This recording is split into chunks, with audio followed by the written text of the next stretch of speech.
Weddings make people weird, emotional, reckless. Sometimes a little drunk, but nothing prepares you for the kind of night where one moment you're dancing with your cousin's toddler, and the next you're in the back of a dimly lit barn with your uncle whispering things into your ear that make your skin burn. But let me back up. My cousin Tyler was getting married. Big Catholic wedding, middle of nowhere, Pennsylvania, family reunion kind of vibe. I almost didn't go. Too much work, didn't feel like dealing with the small talk. But my mom guilted me into it. "You haven't seen your Uncle Evan in years," she said. "He's been asking about you?" Evan, yeah, that should have been the first red flag. Evan isn't my blood uncle. He married into the family years ago, my mom's younger sister's ex-husband. Divorced a while back, but for whatever reason, he stayed close with the family. Everyone still calls him Uncle Evan out of habit. The guy's cool. You know the type. Late 30s, maybe 40 now, clean cut with just enough scruff, sleeves always rolled up, smells like sandalwood and bourbon. One of those guys who makes you feel like he's really listening when he talks to you. He used to take me fishing when I was a kid. I remember thinking he was the coolest adult I'd ever met. That hadn't really changed. When I saw him at the wedding, standing by the open bar in a navy button-up rolled to the elbows, a glass of bourbon in hand, I had to do a double take. My stomach dropped a little, which was stupid because he was my uncle. Kinda. He grinned when he saw me. "Damn, is that really you?" We hugged.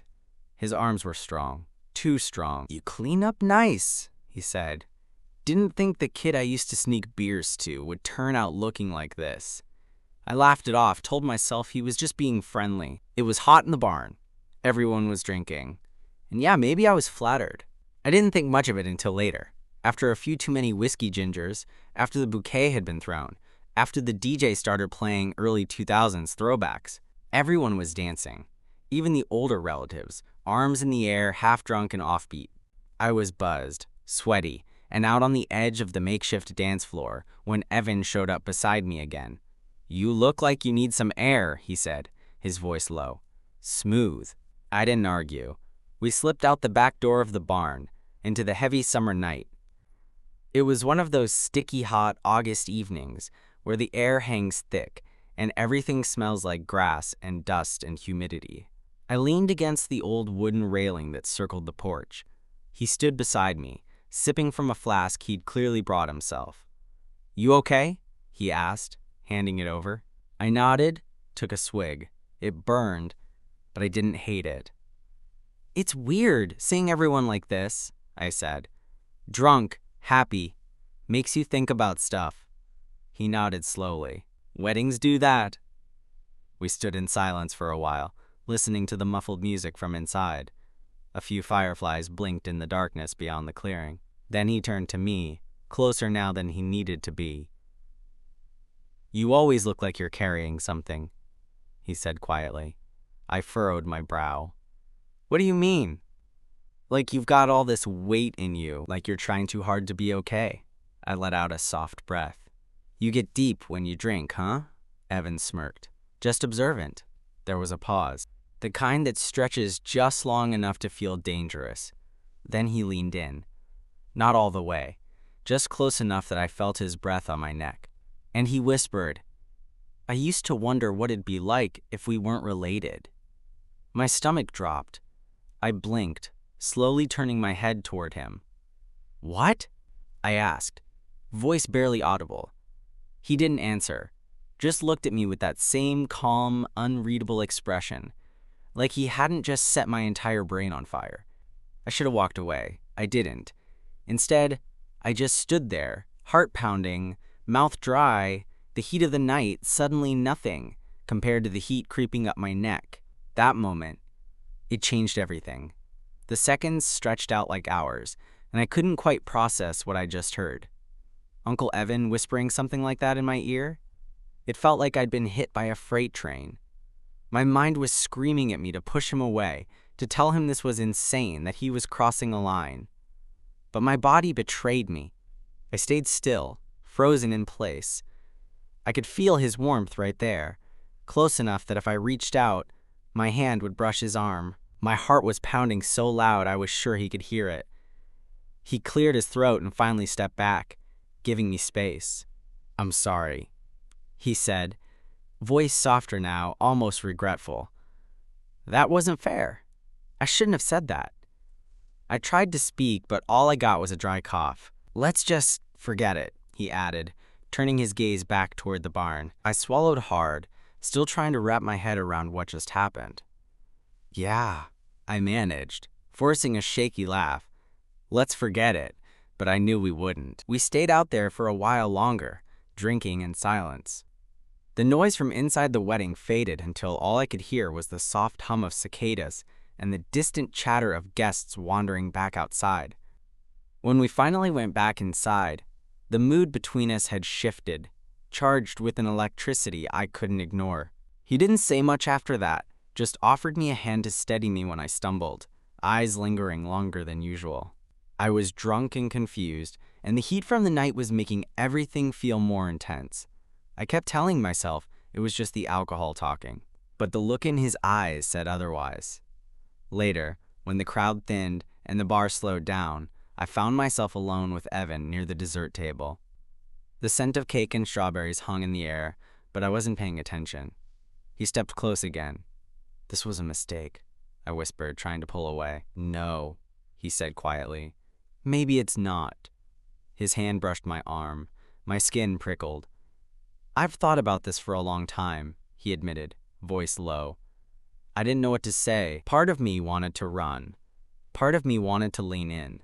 Before I could decide, he bent down, his lips barely grazing my ear. "I don't want to hide it anymore." The words sent a shiver down my spine. My breath caught, and that's when I realized I didn't want him to hide it either.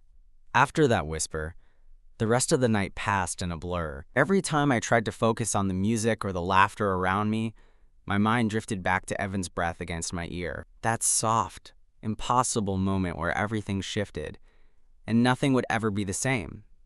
I kept telling myself, it was just the heat, just the whiskey. But deep down, I knew better.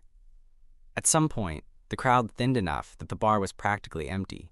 A few cousins stumbled past, slurring jokes, but Evan and I were left standing by the edge of the dance floor, the sticky floor creaking beneath our feet. He looked at me then, his eyes darker than before, and I felt a pull I couldn't resist. "You don't have to say anything," he murmured, his hand sliding just a little lower on my arm. My pulse thundered in my ears, and I swallowed hard. "I am scared," I admitted. "This is wrong." He shook his head, fingers tracing small circles on my skin. "Is it wrong if it feels right?" That question slammed into me like a punch, because it did feel right. We moved closer, the heat of the night mixing with the warmth radiating between us. The distance closed until there was no space left to hide. And then his lips were on mine. Soft at first, testing the waters.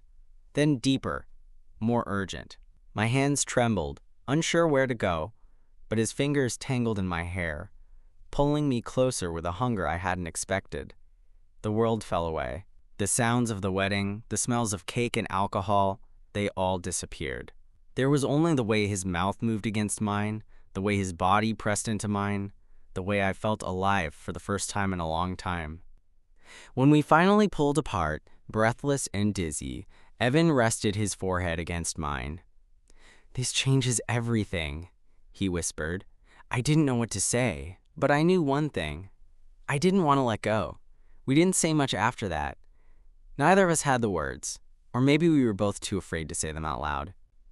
The wedding around us blurred into the background, a distant hum beneath the pounding of my heart. I could feel Evan's hand still resting lightly on my waist, his thumb tracing tiny circles, as if trying to reassure himself too. "Your room," he said quietly, breaking the silence. "We should get out of here." I nodded, suddenly nervous, suddenly aware of every pair of eyes that could catch us if we weren't careful. We slipped out of the barn, careful to avoid anyone who might ask questions. The warm night air hit me like a shock, but I barely noticed. All I could think about was the weight of his hand in mine as we hurried to the guest house, parked a short walk away. Inside, it was quiet except for the soft hum of the air conditioner. I closed the door behind us, the click echoing too loudly in the small space. We stood there, facing each other, breath heavy, the tension thick enough to cut. "Are you sure?" I asked, my voice barely above a whisper. He nodded. "More than anything." The truth was, I wasn't sure. But the fear that had gripped me earlier was starting to loosen, replaced by something like hope. His hands found my face, gentle but certain. His eyes searched mine, looking for permission, for understanding. And I gave it. Our kiss was different this time, slower, more deliberate, no longer just the rush of adrenaline or the haze of alcohol. It was real, honest. His lips moved against mine with a tenderness that made my knees weak, and I wrapped my arms around his neck, pulling him closer. The night stretched out in front of us, full of possibilities and unknowns. But for the first time, I felt like I wasn't alone. When we finally pulled away, Evan rested his forehead against mine and whispered, "We'll figure it out. Together." I smiled, a small, shaky thing, but real. Together, the morning sun was merciless, sneaking in through the thin curtains and casting harsh lines across the room. I woke with a dry mouth and a pounding head, the events of the night crashing back into me like waves. Evan was still there, asleep on the couch in the corner, his chest rising and falling in steady rhythm. I watched him for a moment, trying to reconcile the man I'd fallen for last night with the family figure I'd known all my life. It felt impossible. Yet, here we were. I wasn't sure what to do, so I just got up quietly and slipped into the bathroom. The cold water on my face did little to clear the fog. My mind kept replaying everything. His whisper, the kiss, the way his hand felt in mine. It was like stepping into a new world, one where nothing was certain and everything was scary, and maybe a little exciting. When I came back out, Evan was sitting up, rubbing his eyes. "Morning," he said, voice rough. "Morning," I replied, my throat tight. We sat in silence for a while, the weight of unspoken questions hanging between us. "So," I finally said, breaking the quiet, "what happens now?" He looked thoughtful. "I don't know, but I'm willing to find out with you." I nodded, unsure if I was ready, but wanting to believe. The rest of the day was a haze of family greetings, half-hearted smiles, and stolen glances. I caught Evan's eye across the room more than once, and each time there was a silent conversation between us, words too dangerous to say aloud. By the time the wedding party started breaking up, I realized I didn't want this night to end. Not with him. And maybe, just maybe, this crazy, unexpected thing we had stumbled into was exactly what I needed. The drive back home was quiet, the kind of silence that's heavy but not uncomfortable. Evan was beside me, hands resting lightly on the steering wheel, his profile softened by the streetlights. I kept stealing glances at him, trying to memorize every line, every shadow on his face. It was strange, how close we'd become in such a short time, how a single night had flipped my world upside down. Once we pulled up to my apartment, neither of us moved to get out immediately. "Do you want to come in?" I asked, my voice barely steady. He hesitated for just a second before nodding. Inside, the city noises felt distant. The apartment was quiet, just the two of us and the electric hum of the fridge. We sat on the couch, close enough to touch but not quite, the tension thick between us. "I've thought about this for years," Evan confessed.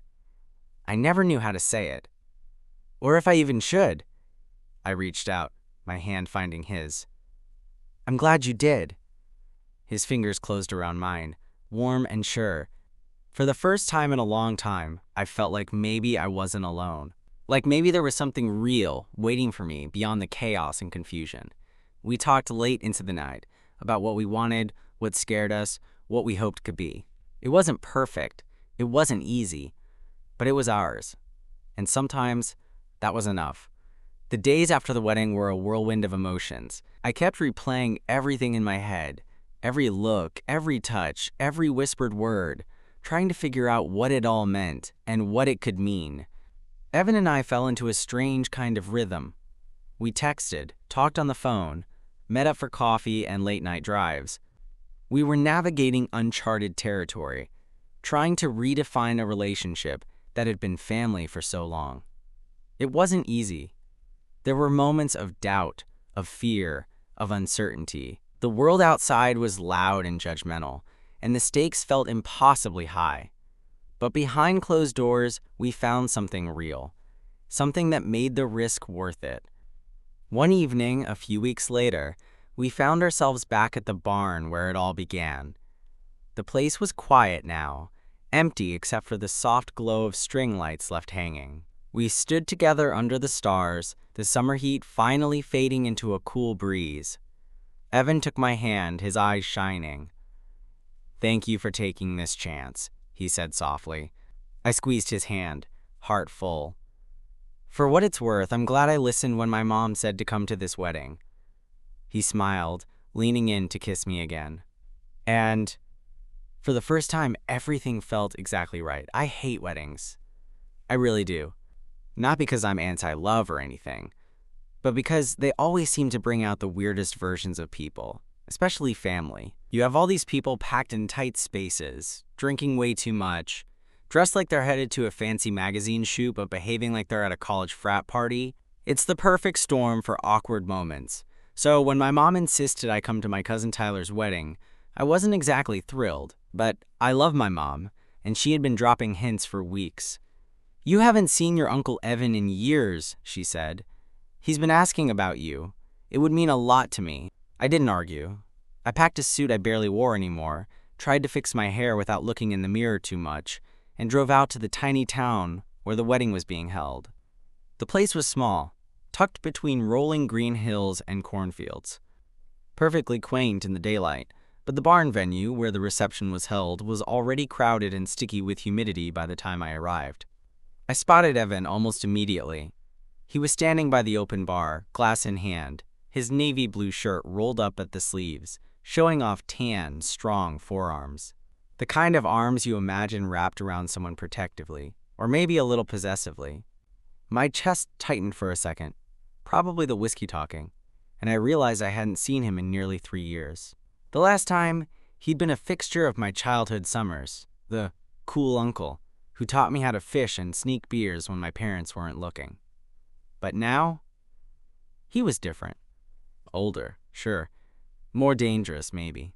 He caught me staring and grinned, like he knew exactly what I was thinking. "Hey, stranger," he said, pulling me into a hug that was just a little too tight. I laughed nervously, trying to play it cool, but my skin was buzzing with something I couldn't name. The wedding itself was the usual. A lot of smiling, endless rounds of handshakes, and poorly timed toasts from drunken relatives. The heat was suffocating, and the barn had 0 AC, just fans doing their best to stir the humid air. I was about to retreat to the shade when Evan reappeared, this time with 2 glasses of bourbon. "Come on," he said, holding one out to me. "Let's get a little buzzed."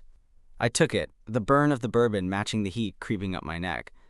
We found a corner where the air felt just a little cooler, shaded by the barn's open doors. The noise of the crowd faded, and for a moment it was just us.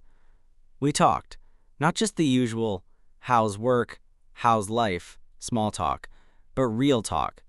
About feeling stuck, about family pressure, about all the things we'd never said aloud. Evan had this way of making everything sound like a secret shared between conspirators. I felt myself relaxing, letting the walls I'd built around me crumble a bit. The bourbon helped, sure, but there was something else. Something in his eyes. The music changed, shifting to an upbeat remix of some pop song. Couples flooded the dance floor, swaying and spinning. Evan nudged me gently. "Dance with me?" I hesitated. Dancing wasn't my thing, but I wasn't sure why I said yes. We moved out onto the floor, and for a moment I forgot the heat, the people, everything but the warmth radiating from his body so close to mine. After a few songs, we slipped out the back door into the cool night air. The relief was immediate, the sweet scent of grass and earth filling my lungs. We leaned against the porch railing, the string lights casting soft golden halos around us. "You're different than I remember," Evan said quietly, eyes on me.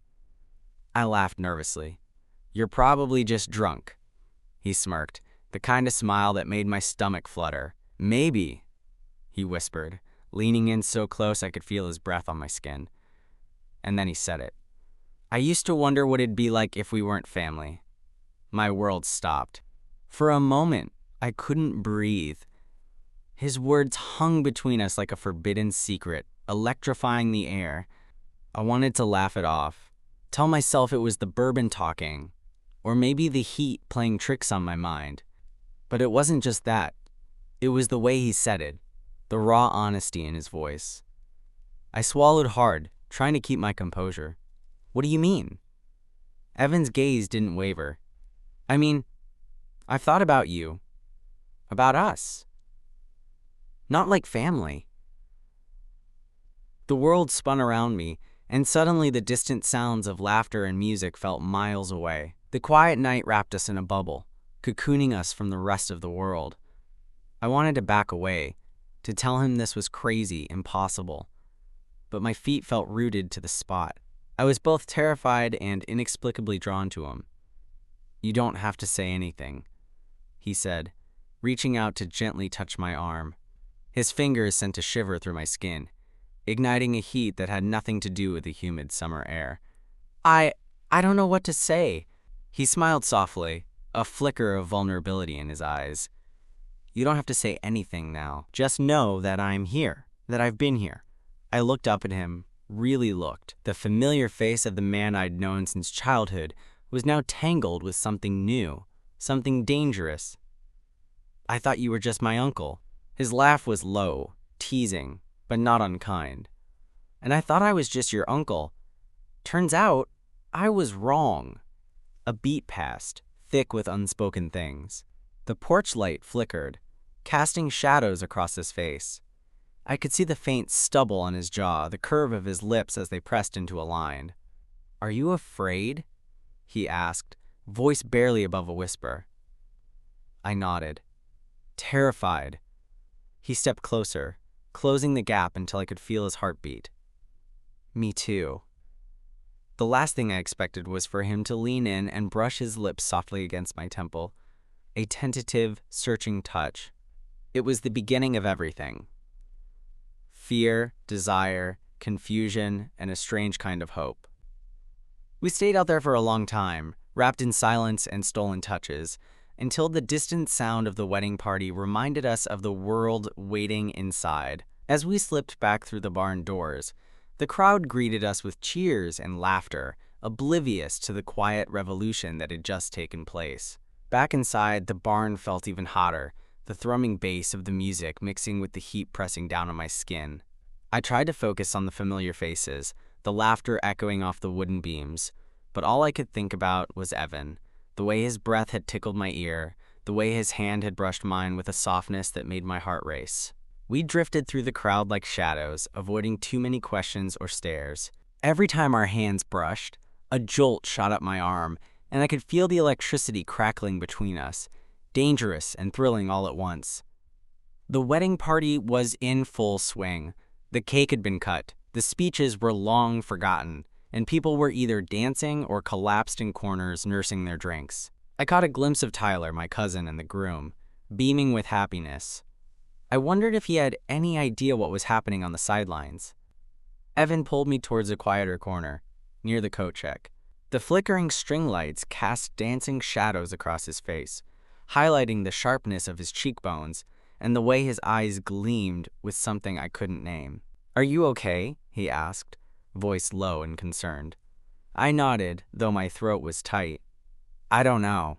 Everything's just different now. He smiled, that slow, crooked smile that used to make me feel safe when I was a kid.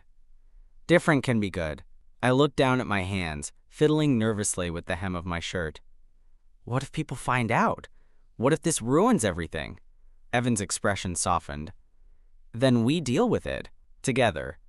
The honesty in his words wrapped around me like a warm blanket, soothing the storm of fear inside. Suddenly, the DJ switched the music, a slow, sultry song filling the barn. Couples paired off, swaying and pressing close. Evan reached for my hand again, and this time I didn't pull away. He led me to the center of the dance floor, moving with a confidence I envied. Our bodies pressed together, heat radiating between us. I felt his breath on my neck, the steady rhythm of his heartbeat matching mine. For a moment, the world shrank to just us, the barn, the music, the electricity crackling between two people, daring to break the rules. When the song ended, Evan's hand lingered on my waist a little longer than necessary. His eyes searched mine, asking questions I wasn't ready to answer. I swallowed hard and whispered, "This changes everything." He nodded. "I know."